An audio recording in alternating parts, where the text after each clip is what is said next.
berbagai topik menarik dikupas dalam dialog hari ini.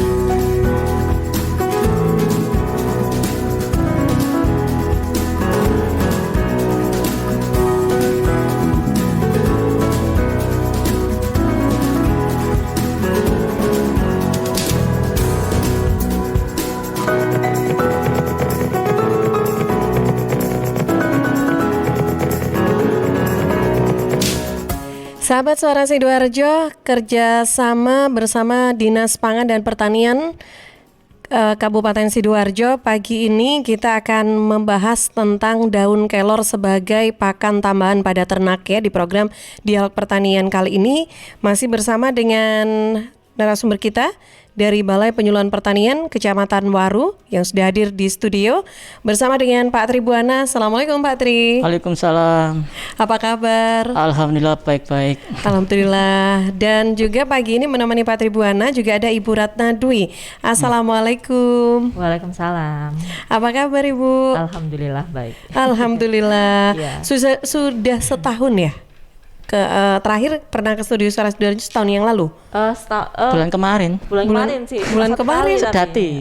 Oh, Ikut Sedati. Oke, Sedati. Ini Terus kan sekarang kabupaten. Bisa ke Sedati, bisa ke Waru, bisa kemana aja gitu ya Bu? Asal-asal saya masuk gitu loh. Jadi perempuan cambutan. Aduh, nemu aja istilahnya. Oke deh, baik, alhamdulillah semuanya sehat. Dan pagi ini kita, kalau pekan lalu ya Pak Tri, kita bahas tentang daun kelor juga. Ya, tapi kan usulnya. Asal-usul daun kelor, terus manfaat, nilai-nilai kandungan dalam daun kelor itu, tapi lebih ke kayaknya lebih untuk dikonsumsi oleh manusia gitu ya. Nah, sedangkan kali ini kita nanti akan bahas tentang daun kelor sebagai pakan tambahan pada ternak. Jadi ternyata bukan hanya untuk manusia tapi juga untuk ternak gitu ya. Tapi kenapa sih kok ternak ini harus juga bisa mengkonsumsi daun kelor gitu? Kenapa kok bisa mengkonsumsi daun kelor gitu tepatnya? Iya, silakan Bu Ratna. Iya. Jadi sebenarnya kalau daun kelor ini itu kayaknya kalau kita sebut ini pohon ajaib ya, the miracle tree. Jadi dia itu sebenarnya bisa dimanfaatkan oleh semua pihak gitu ya, bisa dari manusia sampai ke hewan. Tapi tentu saja kalau di hewan atau ternak itu pemakaiannya barangkali tidak sebanyak pada manusia, karena memang kelor ini karena dia itu juga bisa bermanfaatkan sebagai tanaman obat ya Mbak ya. Jadi dia bisa menggantikan fungsi dari antibiotik. Kita sudah tahu bahwa dalam beberapa dekade terakhir sebenarnya peternak itu banyak menggunakan antibiotik. Antibiotik itu diberikan pada ternak itu biasanya dicampur pakan. Nah, karena di kemudian hari penggunaan antibiotik yang terus-menerus ini bisa menimbulkan resistensi dan akibat-akibat lain yang tidak menguntungkan bagi ternak itu, maka kelor ini bisa dijadikan sebagai salah satu alternatif untuk dicampurkan ke dalam pakan sebagai pakan tambahan, sebagai feed aditif, sehingga dunia pakan ternak itu tidak lagi menggunakan antibiotik, karena selain itu memang sudah dilarang sih sekarang ya penggunaan antibiotik. Oleh karena itu kita kan perlu alternatif lain ya, kita mencari tanaman lain yang bisa juga berfungsi sebagai obat, yaitu salah satunya adalah kelor ini. Seperti itu. Jadi kalau pada hewan tentu saja harus ada dalam pengawasan ya. Jadi penggunaannya itu tidak boleh terlalu berlebihan, karena kalau dia terlalu berlebihan meskipun dia itu dari herbal, dia bisa menimbulkan efek samping lah seperti itu. Meskipun herbal ya ini ya Bu Ratna ya. Oke. Jadi sebenarnya semua sih Mbak ya, dari manusia itu sendiri juga sama. Jadi pemakaian herbal itu juga harus dalam pengawasan juga kan. Jadi jangan mentang-mentang dia itu herbal, kelor ya. Nah, kita minumnya bisa asal-asalan gitu dalam sehari, karena kan memang meskipun dia adalah tanaman herbal, dia kan juga punya efek samping. Misalnya dia bersifat menurunkan tekanan darah, menurunkan gula darah, seperti itu. Kalau dia dipakai secara terus-menerus tanpa pengawasan, bisa jadi kita mengalami gula darah yang terlalu rendah, hipoglikemi, sehingga kan hipoglikemi itu kan sangat berbahaya. Jadi kalau misalnya sudah drop, nah itu sulit sekali dinaikkan gitu. Oke, baik.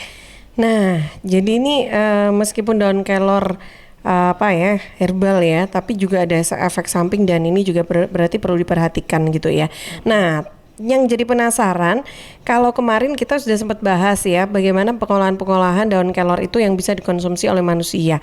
Apakah ini juga sama kah kalau misalkan pengolahan daun kelornya untuk hewan atau ada yang berbeda nih kalau untuk pada ternak sendiri? Jadi untuk daun kelor itu kan kalau pada manusia itu bisa ya kita bentuk dalam konsumsi daun segar ya Mas Tri ya. Iya, Mas Tri pernah nggak itu? Saya masih konsumsi ekstrak dalam bentuk herbal. ekstrak Herbal, ya. Atau dalam bentuk ini daun segar gitu. Dari ekstrak herbal. Ekstrak bubuk herbalnya. ya berarti ya. Jadi iya betul. Kalau daun kelor itu kalau kita sebagai human, sebagai manusia ya biasanya kita konsumsi dalam bentuk segar itu tidak masalah gitu ya. Tapi kalau pada hewan kita khawatirnya menurunkan palatabilitas, karena sebenarnya daun kelor sendiri itu kan secara aromatik dia nggak ini ya Mbak ya. Iya, saya pernah coba bubuk daun kelor itu. Coba rasanya itu dan saya nggak mau lagi gitu ya. Kalau nggak pakai kapsul kita konsumsi mentah-mentah itu kan biasanya agak nggak enak ya. Nah, bubuk itu pada daun bubuk terus dikasih air hangat Dikasih gitu, air, kasih gula dikit gitu loh kemarin. Tapi kok nggak enak ya. Iya, nggak mau lagi. Jadi ingat saya dulu pernah sekali rasanya. coba. Iya, jadi kalau pada hewan sih biasanya kita berikan dalam bentuk serbuk ya, dalam bentuk serbuk sama seperti tadi dikonsumsi Mas Tri tadi. Karena khawatirnya kalau kita berikan dalam bentuk segar itu hewan itu nggak mau gitu loh, nggak mau. Kita berikan dalam bentuk serbuk, bisa dalam bentuk ekstraksi cairan. Itu yang penting pemberiannya itu maksimal 5% lah, 5% dari total pakan itu sendiri. Jadi misalnya pakannya itu 100 kilo. Nah kemudian 5%-nya dari 100 kilo itu berapa gitu, 5 kilo ya. 5% dari 100 kilo pagi-pagi sudah gitu. Jadi dari 100 kilo pakan kita bubuknya itu kasih 5 kilo, kemudian kita campurin ke dalam pakan, kita berikan pada ternak. Jadi sudah diteliti bahwa pemakaian itu tidak boleh lebih dari 5% dari seluruh total pakan itu. Jadi kalau misalnya dia berlebihan, khawatirnya yang pertama itu dia tadi palatabilitasnya menurun. Jadi dia nggak ini apa istilahnya Bu tadi? Palatabilitas itu apa sih? Daya makan ya. Daya makan. Jadi bahasa Jawanya nggak telap-telap gitu ya. Karena tadi terlalu banyak campurannya itu, dan juga kalau sudah terlalu banyak malah terjadi efek yang kurang baik. Kalau terlalu banyak itu biasanya akan menurunkan jumlah hemoglobin darah kalau diberikan pada ternak. Pada ternak ya. Oke. Jadi biasanya kalau di kita tepung kelor ini bisa dia mensubstitusi tepung kedelai, bisa mensubstitusi tepung biji matahari bisa. Karena kan kalau pakan itu Mbak ya, kalau pakan itu di dunia ternak itu biasanya ada campuran-campuran gitu. Ada campuran-campuran. Jadi biasanya kita cari yang tinggi protein. Kita cari yang tinggi protein. Nah itu dicampurin sama apa? Dicampurin pada tanaman yang tinggi protein juga, misalnya tepung biji bunga matahari, tepung kedelai. Nah itu tuh nanti bisa diganti sama kelor. Karena kelor itu ternyata proteinnya sangat tinggi. Bisa 30% loh proteinnya. Padahal dari SNI misalnya, SNI pakan dari ayam atau IT itu Iya. cuma 18%. Itu sudah bisa mengcover, apalagi ini sampai tinggi. 30%. 30% ya, ini cukup tinggi loh 30% nih Betul, protein ya. Iya. Jadi kalau Mas Tribun, mbak-mbaknya ini mengkonsumsi kelor itu kecukupan proteinnya sudah sangat baik. Iya. Jadi nanti kalau kita itu full of protein kan bulu-bulu hewan itu bisa halus. Kalau di manusia itu kulit kita bisa halus, Putih. rambut kita bisa mengkilat seperti itu. Oke. Jadi kecukupan protein itu dilihat dari performance luar itu sudah bisa. Jadi kalau kita lihat ternak bulunya berdiri, kemudian matanya sayu, bulunya tidak mengkilat. Misalnya kita lihat di sapi misalnya atau di kambing domba, wah ini sudah pasti ini kekurangan protein gitu. Dan kita bisa intikan daun kelor di situ. Oke. Ya. Baik, nah sahabat, ini baru di awal perbincangan kita tentang daun kelor ya, manfaatnya, efek samping. Nanti akan dibahas lebih detail lagi, lebih lengkap lagi tentang daun kelor sebagai pakan tambahan pada ternak. Yang mau bergabung silakan. Saya tunggu Anda bisa WhatsApp ya di 0821 3264 109. Saya ulangi 0821 3264 109 untuk WA, atau yang lagi nonton juga di YouTube Live, Anda bisa tinggalkan pertanyaan di kolom chat di YouTube Suara Sidoarjo Live, dan juga bisa telepon 0318961514. Sebelum kita lanjutkan lagi, saya jeda dulu sebentar sahabatnya untuk beberapa informasi yang akan lewat.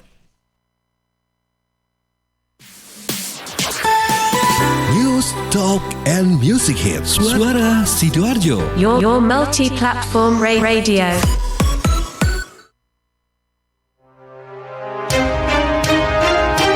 Sahabat, kita tahu bahwa merokok dapat mengganggu kesehatan, apalagi rokok ilegal.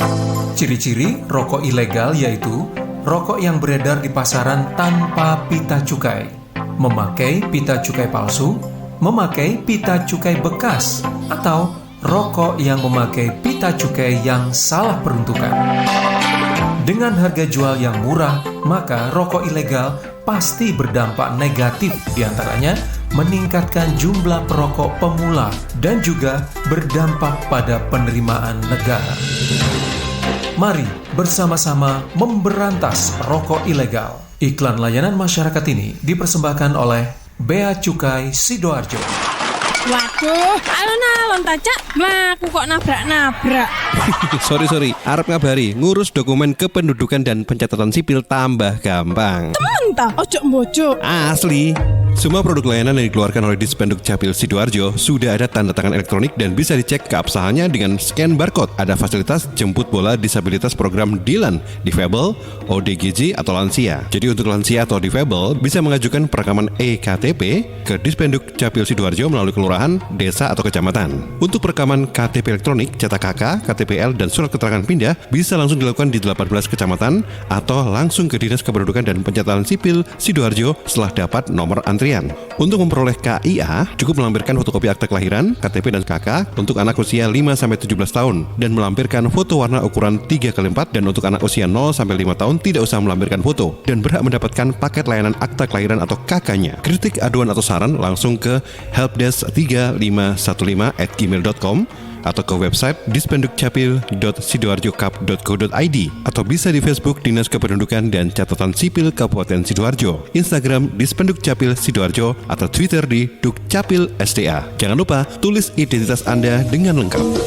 Iyo tibanya gak ruwet. Gampang kan? Ya wis, mulya. Lo kok diusir? Ape umbah-umbah, helm tak umbah. Halo arek-arek Jawa Timur, piye kabare? Muga-muga kabeh apik ya. Saya Via Valen mau mengajak kita semua untuk tetap jaga kesehatan di tengah pandemi.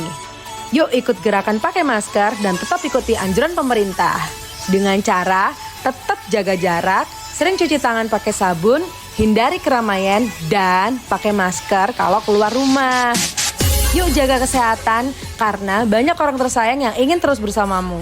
Bersama, kita lawan COVID-19 dengan terus mengingatkan hal-hal baik. masih banyak banget saudara kita yang belum paham betapa bahayanya COVID-19. Oleh sebab itu, penting untuk kita saling mengingatkan. Semoga kita semua selalu sehat dan tetap produktif di kala pandemi. Ingat, ojo lali nggawe masker ya.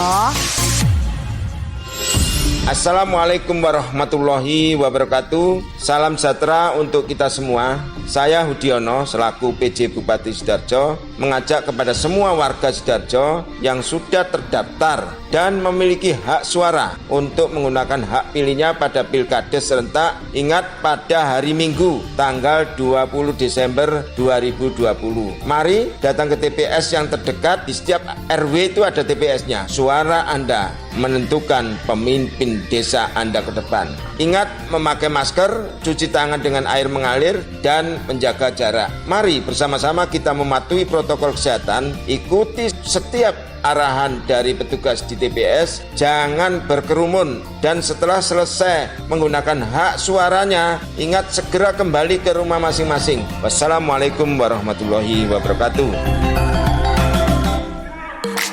Penambahan jumlah kasus positif COVID-19 di Jawa Timur menunjukkan masih adanya penularan atau transmisi yang terjadi. Jumlahnya juga tidak main-main. Dari data gugus tugas percepatan penanganan COVID-19 Jawa Timur, penyebabnya sebagian besar karena tidak disiplinnya masyarakat melakukan protokol kesehatan. Ini dikatakan oleh Dr. Joni Wahyu Hadi, Ketua Rumpun Kuratif Gugus Tugas Percepatan Penanganan COVID-19 Jawa Timur. SARS-CoV-2 itu virus yang sangat menular, tidak peduli siapapun, dekat pasti ditulari. Jadi kalau kita berseberangan begini sama orang yang sakit, kalau mau dicoba boleh, lepaskan masker, suruh batuk. Kalau enggak ketularan, bukan manusia. Menurut Dr. Joni, asal masyarakat tertib dan disiplin, potensi penularan bisa diminimalkan. Dan sebetulnya kita dipermudah oleh Tuhan untuk tidak tertular dengan pakai masker, menjauh, cuci tangan. Ya.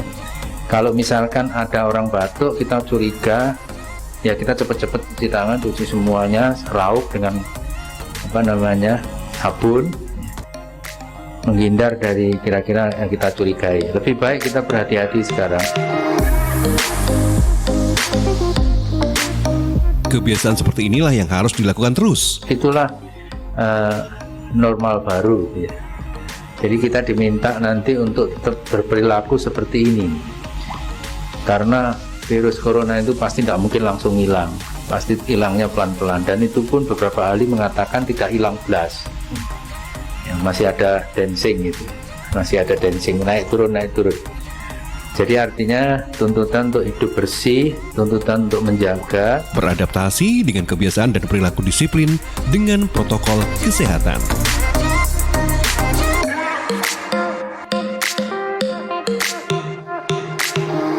Sahabat, mata adalah jendela dunia. Untuk itu rawat dan sayangilah mata Anda. Konsultasikan untuk seputar keluhan kesehatan mata Anda ke Rumah Sakit Mata Fatma, pusat pelayanan mata terpadu yang mengedepankan keunggulan teknologi, keramahan, komunikatif, dan pelayanan yang cepat. Rumah Sakit Mata Fatma melayani peserta BPJS Kesehatan. Tetap buka setiap hari dari jam 7 pagi sampai 9 malam. Percayakan kesehatan mata Anda pada Rumah Sakit Mata Fatma. Tetap memakai masker, jaga jarak, rajin cuci tangan dengan sabun dan air mengalir. Bersama, kita lawan COVID-19. Katarak Center Rumah Sakit Mata Fatma, Jalan Raya Kalijaten, nomor 40, Taman Sidoarjo. Telepon 031 787 9857 atau 031 9978 2000, extension 113 atau 127. Ingat mata, ingat Fatma. Suara Sidoarjo, lembaga penyiaran publik lokal pemerintah Kabupaten Sidoarjo. Ya, sahabat Suara Sidoarjo, kita kembali di program Dialog Pertanian kerjasama Suara Sidoarjo dengan Dinas Pangan dan Pertanian Kabupaten Sidoarjo, dan kita masih bahas tentang daun kelor ya sebagai pakan tambahan pada ternak. Nah, ini ada Bu Ratna dan juga Pak Tribuana dari Balai Penyuluhan Pertanian Kecamatan Waru. Kita lanjutkan dulu ya. Oh ya, oke, baik. Saya ke redaksi dulu, Karin. Iya, ini ada 2 pertanyaan yang masuk melalui WhatsApp redaksi. Yang pertama ada dari Bapak Dikdia di Siapa? Dikdia. Dikya. Iya, Oh Dikdia iya, di. Dikdia. Terus Iya. kembung ya. Jika tidak bisa menemukan daun kelor, apakah nutrisi yang diberikan kepada hewan ternak ini cukup menggunakan tanaman yang biasa digunakan? Gak jelas.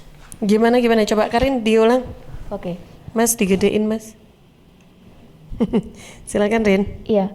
Jika tidak bisa menemukan daun kelor, apakah nutrisi yang diberikan kepada hewan ternak ini cukup menggunakan tanaman yang biasa digunakan untuk pakan hewan ternak itu? Atau selain daun kelor, ada lagi nutrisi yang bisa diberikan kepada hewan ternak? Kemudian yang kedua dari Ibu Ratna di Tanggulangin. Bu, saya mau bertanya, untuk tanaman daun kelor sendiri ini, jika kita ingin memberikan makanan ke hewan, apa langsung diberikan atau dicuci terlebih dahulu? Soalnya saya takut jika hewan ternak saya nantinya keracunan. Oke, terima kasih yang sudah bergabung ya. Oke, baik, silakan boleh ditanggapi dulu Pak. Atau Bu Ratna? Bu Ratna, dokter hewan. Iya, silakan Bu. Ya, sebentar. Jadi yang pertama tadi, apakah ada alternatif pengganti daun kelor ya? Apakah cukup diberikan itu saja ya? Saya nggak tahu itu Bapak bertanya itu untuk hewan apa ya? Ternak. Saya asumsikan kambing, domba, sapi mungkin ya. Jadi begini, untuk daun kelor itu penelitian yang berlangsung ini terbatas hanya untuk substitusi dan untuk pakan tambahan. Jadi bukan pakan utama ya Bapak ya. Kalau misalnya pakan utama misalnya hewan ruminan, kambing, domba, sapi, itu tetap ya 30% konsentrat, 70% adalah pakan hijauan HPT. HPT itu bisa terdiri atas dua komponen. Yang pertama adalah dia rumput-rumputan atau legum ya, kacang-kacangan. Cukup sebenarnya kalau dari pakan yang Bapak biasa berikan. Hanya saja kita berikan daun kelor di sini adalah untuk booster ya. Jadi gini, kita seperti manusia ya Mbak ya, kita makan nasi, makan sayur lauk cukup. Tapi kalau ingin pertumbuhannya maksimal untuk ternak kita dan ingin sehat, silahkan diberi daun kelor. Tapi kalau misalnya nggak pakai daun kelor, pakai rumput-rumput yang biasa cukup Bapak. Jadi ini sifatnya hanya adalah seperti multivitamin lah kita ya, multivitamin. Gitu. Multivitamin untuk menjaga daya tahan tubuh. Betul. Daya tubuh dan tubuh ternak tapi daya ya. Daya tahan tubuh ternak. Iya. Manusia juga bisa sih. Manusia bisa juga. Sangat bisa ya. Malah kalau di manusia kan cenderung ke tanaman obat kalau di manusia. Tapi kalau di hewan untuk menambah pertumbuhan, bahkan yang kami teliti di akhir-akhir ini adalah, dan ini sudah terbukti secara empiris bahwa ternyata penambahan daun kelor sebanyak 1,5% dari total pakan itu bisa menurunkan kandungan kolesterol dan menurunkan kandungan LDL pada telur itik dan telur puyuh. Jadi kita kan, kenapa sih kita itu kok segan ya makan telur itik, karena kolesterolnya kan dia 2 kali lipat Mbak ya daripada telur ayam. Oleh karena itu kita para peneliti bagaimana sih kita itu berusaha bisa menurunkan kandungan kolesterol pada telur itik sehingga masyarakat itu tidak segan mengkonsumsi telur itik. Karena sebenarnya kalau kita lihat dari segi benefit, telur itik itu lebih banyak loh mineral dan vitaminnya daripada kita konsum telur ayam ya. Hanya saja memang dia kolesterolnya seperti kami katakan tadi 2 kali lipat daripada telur ayam. Nah ternyata pemberian kelor sebanyak 1,5% dari total pakan yang diberikan kepada itik itu bisa menurunkan kolesterol. Nah, iya, jadi itiknya itu harus dedaknya itu dicampur sama kelor. Nah, kemudian tadi apa ya yang kedua tadi? Yang kedua Karin? Iya, yang kedua dari Bapak Dikdia ya. Dari Bu Ratna ya. Bu Ratna. Untuk dari Bu Ratna. Tanaman daun kelor sendiri jika ingin diberikan ke hewan ternak ini apa perlu dicuci dahulu atau dibiarkan saja langsung? Sebelum diolah gitu. Masih daun basah. Iya betul. Harus dicuci dulu ya Pak memang ya. Pasti gitu dong ya. Kayak kita masak biasanya kan juga dicuci dulu ya kan ya. Gimana Bu Ratna? Iya betul. Jadi meskipun ini Dokter Ratna gitu maksudnya sama-sama Ratnanya. Kadang-kala itu kita tidak punya ini ya pri kehewanan ya. Jadi kita tuh juga kalau kita punya hewan ternak, baik itu pet, anjing, kucing ataupun ternak besar ya, sapi, domba, kambing. Itu kalau kita memberikan pakan itu paling tidak adalah kita make sure bahwa apa yang kita berikan itu bersih. Iya, Ibu masa saya harus mencuci rumput segitu banyaknya gitu ya kan nggak mungkin. Ya nggak usah dicuci. Jadi kita itu prinsipnya adalah jangan pernah memberikan pakan pada hewan itu, apalagi itu ruminansia dalam bentuk segar, dalam bentuk dia pagi-pagi kita ngarit kemudian langsung kita berikan pada ternak. Kita harus layukan dulu. Itu adalah prinsip pemberian pakan yang baik ya. Kita layukan dulu. Kenapa? Yang pertama itu adalah untuk mengurangi kadar air pada pakan. Yang kedua adalah membunuh binatang-binatang kecil yang biasanya menempel pada rumput. Jadi biasanya di rumput itu Mbak, apalagi kalau musim hujan banyak larva-larva cacing loh di situ. Nah itu bisa kita bunuh dengan kita kurangi lah ya, kita kurangi prevalensinya dengan penjemuran di sinar matahari ya. Sinar matahari kalau kita kenal dengan istilah high ya. Jadi kita berikan rumput itu yang sudah dijemur kering itu kepada ternak. Nah itu ternyata sangat berguna. Jadi kenapa sih kita itu kok sering bermasalah dengan pakan ternak itu biasanya menimbulkan kembung ya, karena kita males ya. Kita malas menyemut, jadi kita habis ngarit itu biasanya peternak itu langsung diberikan itu pada ternak. Padahal kalau kita jemur itu bisa meningkatkan manfaat dari pakan itu sendiri. Jadi meskipun kelor itu paling tidak ya kita jemur ya kalau kita mau memberikan dalam kondisi segar. Tapi kita ingatkan kembali bahwa biasanya kelor itu diberikan dalam bentuk serbuk. Karena kalau dalam bentuk segar itu khawatirnya kalau dalam jumlah banyak itu mengurangi daya makan dari ternak itu. Nah kalau ingin membuat serbuk tentu saja itu harus dicuci. Kemudian kita pilih daun yang tidak muda, tidak tua, jadi sedang kita cuci, kemudian diperentesi ya bahasa Jawanya itu. Jadi batang-batangnya dibuang, kita sisakan daunnya yang bagus, kemudian kita oven. Kalau nggak ada oven kita jemur kurang lebih 5 hari di sinar matahari yang terik. Kemudian kalau sudah kita giling. Biasanya kalau kita membuat bubuk itu dari 5 kilo daun segar itu jadinya cuma 400 gram 400 gram bubuk seperti itu. Oke. Ya, nanti kita coba untuk ajak udah ya, Karina lagi. Waduh, ada lagi ya sudah. Oke. Iya. Setelah itu saya jeda dulu sebentar ya, Rin. Iya, siap. Ini ada satu pertanyaan yang masuk dari Ulfah di Candi. Untuk kadar pemberian daun kelor ini seberapa banyak jika digunakan sebagai pakan tambahan? Apakah tiap jenis hewan ternak seperti sapi, kambing, dan domba memiliki kadar pemberian daun kelor yang berbeda?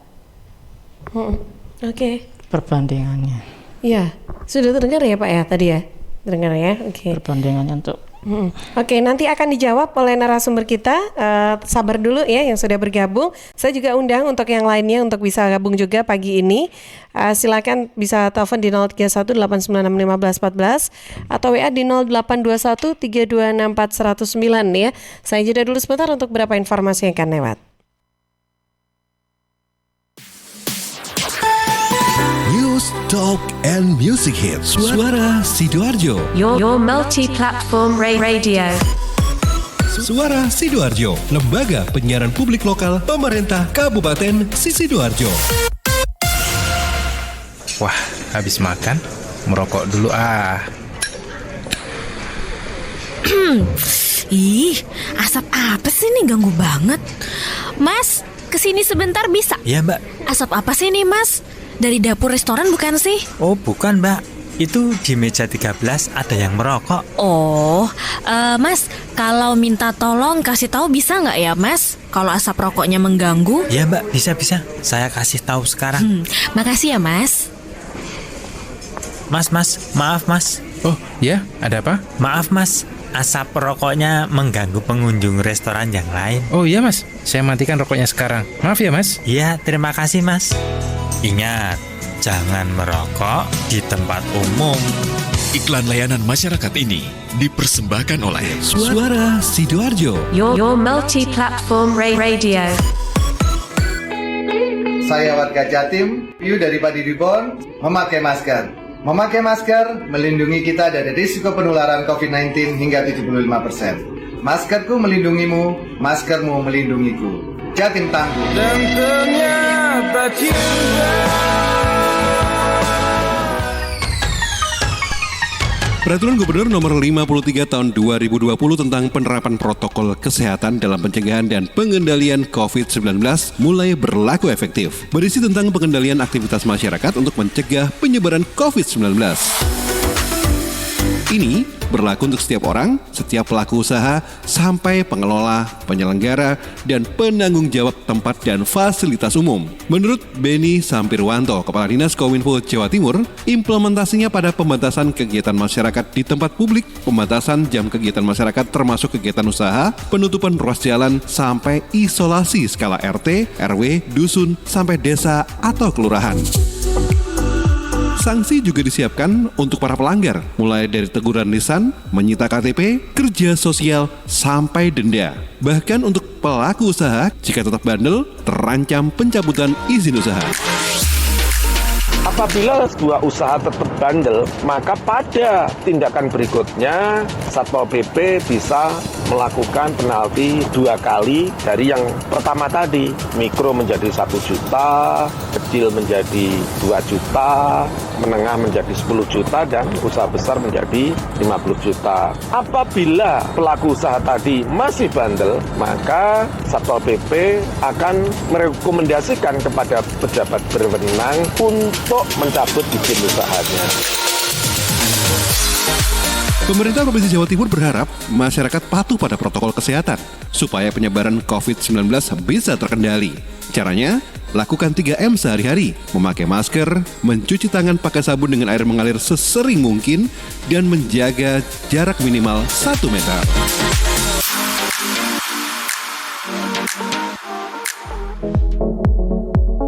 Assalamualaikum warahmatullahi wabarakatuh. Saya Khofifah Indar Parawansa, Gubernur Jawa Timur.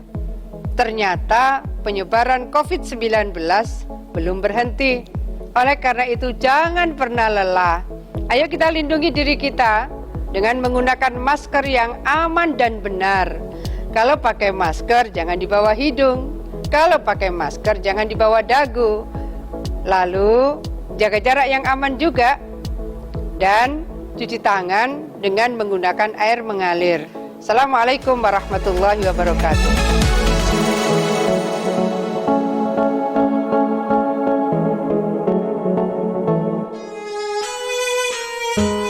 Halo, Assalamualaikum warahmatullahi wabarakatuh. Saya Denny Caknan menghimbau untuk seluruh masyarakat Jawa Timur agar tidak tertular oleh COVID-19, maka kita harus menaati protokol kesehatan yang berlaku. Khususnya memakai masker, jika berpergian menjaga jarak minimal 1 meter, dan tentunya harus didukung dengan olahraga. Jatim bermasker, Jatim sehat.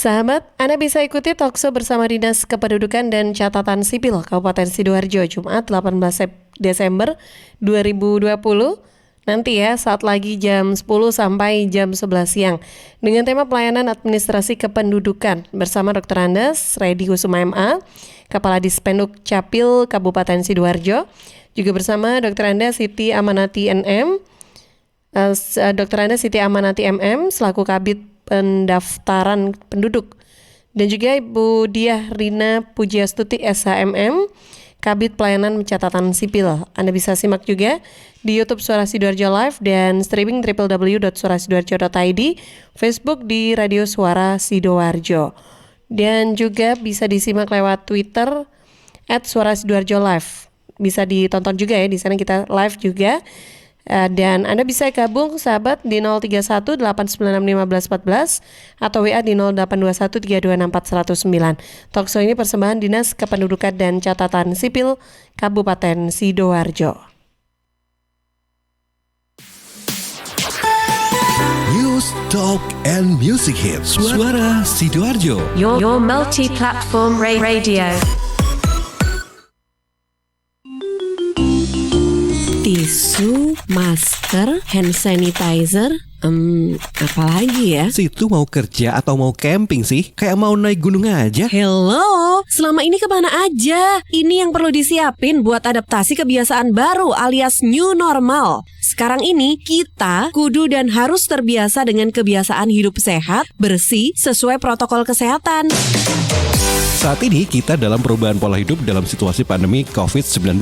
Jadi kita perlu melaksanakan adaptasi kebiasaan baru atau protokol kesehatan dalam kegiatan sehari-hari. Jangan lupa pakai masker, tetap jaga jarak, sering cuci tangan pakai sabun dengan air mengalir. Sediakan hand sanitizer kemana-mana. Kalau flu, di rumah saja. Gak perlu bersalaman, say hello saja. Kalau nyampe di rumah, langsung mandi. Gunakan uang elektronik. Kalau naik kendaraan umum, jaga jarak. Balita atau lansia, di rumah saja. Ayo menuju new normal dengan melaksanakan protokol kesehatan dan menerapkan adaptasi kebiasaan baru.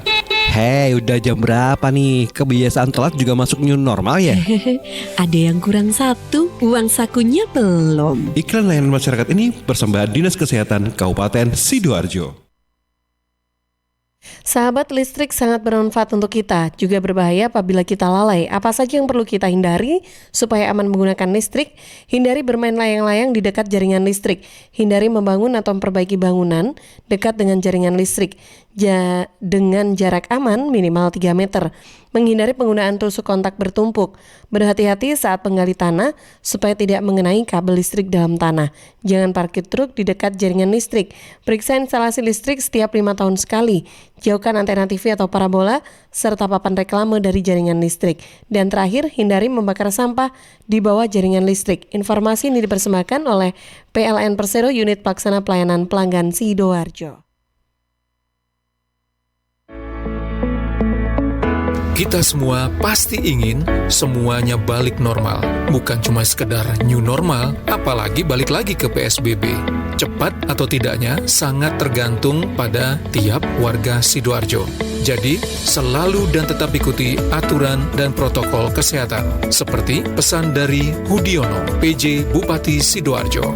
Saya mengharapkan dan menghimbau kepada masyarakat Sidoarjo, saat ini kita sedang fokus untuk antisipasi pencegahan COVID-19. Ingat tetap menjaga protokol kesehatan. Sidoarjo hebat, baik, berkualitas, cepat, dan terginas. Warga Sidoarjo, jangan lupa tetap patuhi protokol kesehatan agar Sidoarjo segera normal dan kita semuanya balik dan bisa beraktivitas dengan tenang, lebih sehat. Pesan ini disampaikan oleh Pemerintah Kabupaten Sidoarjo dan Radio Suara Sidoarjo. Sahabat, kalau Anda melihat lampu penerangan jalan umum PJU padam, pohon tumbang di sekitar wilayah Sidoarjo, sekarang bisa dilaporkan melalui aplikasi e-lingkungan. DLHK Kabupaten Sidoarjo meluncurkan e-lingkungan. Caranya download aja di Play Store, kemudian login dengan masukkan nama, nomor telepon, dan nomor induk kependudukan atau NIK. Setelah masuk, sahabat bisa langsung manfaatkan layanan e-lingkungan. Untuk pengaduan, sahabat bisa langsung milih buat pengaduan, kemudian tuliskan lokasi dan klik tombol berlogo MAP, map ya. Dan selanjutnya tuliskan deskripsi aduan, dan yang terakhir kirim foto dan data pengaduan untuk diverifikasi. Adukan lampu PJU padam, pohon tumbang melalui e-lingkungan. Informasi ini dipersembahkan DLHK Kabupaten Sidoarjo. News, Talk, and Music Hits. Suara Sidoarjo. Your multi-platform radio. Ya, sahabat, masih di program Dialog Pertanian. Kali ini tadi kita sudah ada yang bergabung. Siapa tadi Karin namanya?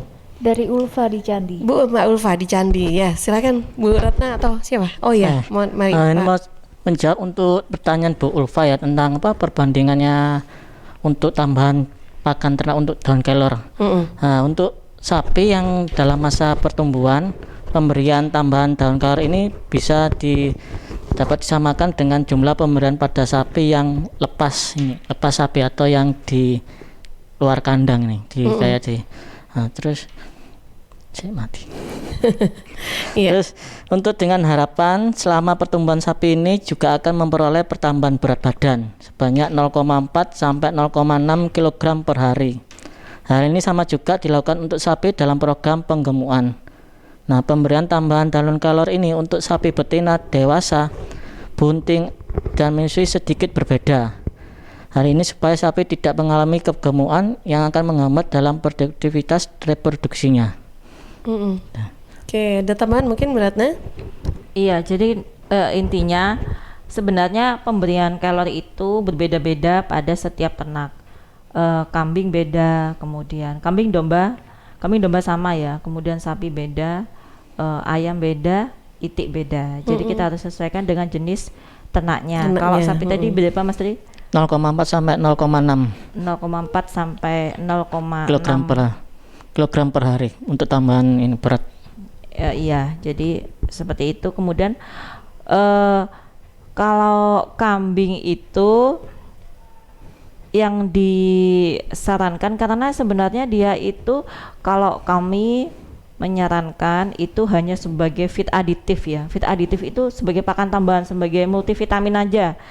Jangan dijadikan sebagai pakan utama. Tapi itu ada beberapa rekan yang sudah menguji coba pada kambing itu sebagai pakan tunggal. Jadi dia itu nggak makan rumput, Mbak. Jadi cuma makan kelor aja. Nah, itu ternyata weight gain-nya itu dia lebih baik. Jadi penambahan berat badannya itu lebih baik gitu loh. Tapi kalau para peneliti itu menyarankan maksimal itu adalah 10% dari berat badan. Jadi kalau misalnya dia 150 kilo ya itu 10%-nya itu berarti 15 kilo aja kalorinya gitu. Kalau pada itik itu maksimal adalah yang kami sarankan 2% ya, 2% dari total pakan, Kemudian kalau ayam itu 4% dari pakan. Jadi kita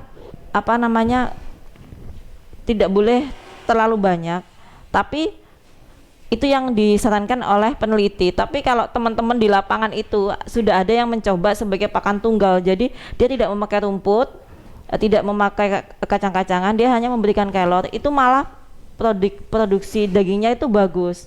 Nah, ini masih belum diteliti lebih lanjut. Biasanya kalau peternakan suka coba-coba nih, pakan ini bagus, pakan ini nggak bagus gitu. Nah, akhirnya dia sudah menemukan rumus sendiri. Tapi kalau kita menyarankan kalau kambing ya maksimal 10% dari badannya tadi ya, berat badan. Karena gini loh Mbak, kelor itu memang bagus, dia proteinnya tinggi, kemudian dia bisa sebagai obat juga. Jadi mencret diare, infeksi virus, infeksi bakteri itu hilang loh kalau kita minum kelor. Dan itu tidak hanya berlaku pada hewan, manusia juga sudah diuji coba kan seperti itu. Tapi ingat, pada hewan itu yang namanya kelor itu dia juga punya yang namanya anti nutrisi. Anti nutrisi itu apa? Zat-zat merugikan yang itu bisa menghambat pertumbuhan hewan. Namanya ada saponin, kemudian dia ada tanin, kemudian ada asam pitat dan ada fenol. Jadi dia punya anti nutrisi itu yang ketika dia diberikan terlalu banyak pada pakan, dia juga memiliki efek yang merugikan. Salah satunya adalah menghambat pertumbuhan. Nah, bagaimana cara menghilangkan anti nutrisi pada kelor ini? Bisa dengan cara yang pertama adalah perendaman, kemudian pemanasan, kemudian rekayasa genetik, kemudian bisa difermentasi. Oleh karena itu kami menyarankan, karena kandungan serat kasar pada kelor ini sangat tinggi, yaitu 17%, dan itu lebih daripada SNI, kita harus turunin. Nah, menurunkan itu adalah dengan cara fermentasi. Makanya kalau mau memberikan kelor, jangan diberikan dalam kondisi segar mentah-mentah seperti itu. Silakan difermentasi dulu untuk menurunkan antinutrisi dan menurunkan serat kasarnya. Jadi itu. Bagaimana fermentasinya? Ya, fermentasinya mudah saja. Biasanya pakai tetes, kemudian pakai probiotik mereknya bisa EM, silahkan. Setelah itu diperam selama 2 minggu. Nah, baru nanti bisa diberikan pada ternak. Nah, itu lebih bagus lagi hasilnya, proteinnya semakin naik Mbak kalau difermentasi. Jadi kelor itu kandungan segarnya dia proteinnya 24%. Kalau dia difermentasi bisa sampai 30%. Wah, hampir 2 kali lipat turun. ya. Iya, serat kasarnya turun. Serat kasar itu apa sih? Serat kasar itu kalau dimakan oleh ternak itu dia menghambat proses pencernaan. Jadi serat kasarnya itu harus diturunin. Nah, itu dengan cara apa? Fermentasi itu. Oke. Gitu. Tapi semuanya tetap bagus ya, fermentasi naik lagi 2 kali lipat. Iya, betul. Ya, tapi memang dia prosesnya biasanya kan aras-arasen aras-arasen. Kalau peternak itu kan mesti seperti itu, aras-arasen, padahal sudah tahu kalau fermentasi itu hasilnya lebih bagus. Tapi kan ya itu kan ada proses lagi. Jadi setelah cari kelor masa harus diberi perlakuan khusus, diperam, dimasukkan tong, nanti dibongkar lagi, diangin-anginin, dijemur, baru diberikan, kan kadang itu ribet. Prosesnya panjang gitu. Oke deh, baik. Nah, tidak terasa sudah di sesi akhir. Bu Ratna, ada Topatri, mungkin ada apa yang menjadi pesan himbauannya dari fokus pembahasan dari tema kita pada kali ini, Bu? Iya, betul. Jadi pada topik kali ini kita ingin memperkenalkan daun kelor itu ternyata selain bagus dikonsumsi oleh manusia, ternyata sangat berguna untuk pakan tambahan feed aditif bagi ternak. Selain bisa mengobati penyakit yang ada pada ternak, pemberian feed aditif daun kelor pada pakan itu ternyata bisa meningkatkan berat badan, dan kalau pada perunggasan, pada itik, dia bisa menurunkan kandungan kolesterol yang ada pada telur. Oleh karena itu kami menghimbau kepada peternak-peternak di Kabupaten Sidoarjo, silahkanlah mencoba daun kelor sebagai alternatif pakan tambahan pada ternak. Gitu. Oke, baik. Ya, sudah disampaikan terkait dengan daun kelor sebagai pakan tambahan pada ternak ya oleh Pak Tribuana dan juga Bu Ratna Dwi dari Penyuluh Pertanian BPP Waru ya. Mudah-mudahan bermanfaat apa yang sudah disampaikan. Kita nanti ketemu lagi pekan depan ya Pak Tri ya. Tapi kita nanti akan pekan depan masih ada nggak ya? Nggak ada. Nggak ada. Natal. Oh iya, udah selesai ya. Berarti selesai. Oh iya. Oke deh, kalau gitu sampai ketemu tahun depan. Ya. Terima kasih. Semoga selalu sehat semuanya. Amin. Ya, assalamualaikum.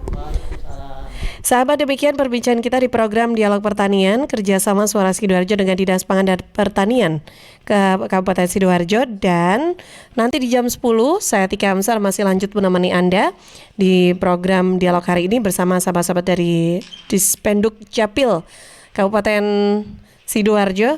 Pagi ini saya hadirkan dulu untuk Anda ada Raisya dengan Serba Salah.